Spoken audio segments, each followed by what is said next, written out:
Buongiorno e ben ritrovati con l'informazione flash di New Sicilia, i principali titoli della mattina. Maxi operazione antidroga della polizia a Messina, 14 gli arresti per traffico di stupefacenti, fra questi 11 sono messinesi e 3 calabresi. Al vertice dell'organizzazione legata al clan Mangialupi, un uomo detenuto che impartiva ordini dal carcere, sequestrati oltre 25 kg di droga e un arsenale di armi, smantellati inoltre i canali tra Messina, Reggio Calabria e Catania.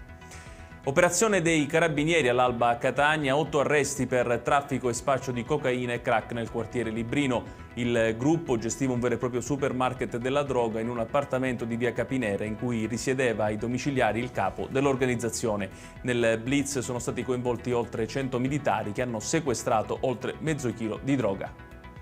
Restiamo a Catania, dove la polizia ha scoperto 1,5 kg di cocaina nascosto nel retro di una tappezzeria alle Salette, nel quartiere San Cristoforo. Arrestato un 24enne figlio del titolare del laboratorio per detenzione ai fini di spaccio, sequestrati anche contanti, bilancino di precisione e materiale per il confezionamento.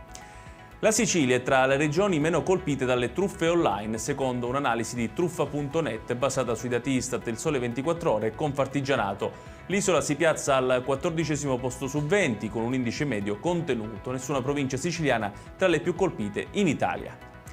Continua l'ondata di caldo estremo in Sicilia, con temperature sopra i 40 gradi in diverse zone dell'isola. Le località più calde, secondo i dati rilevati dal SIAS, sono Paternò e Mineo nel Catanese, dove il termometro ha toccato rispettivamente 45,4 gradi e 44,2, seguite da Francofonte nel Siracusano a quota 44,1.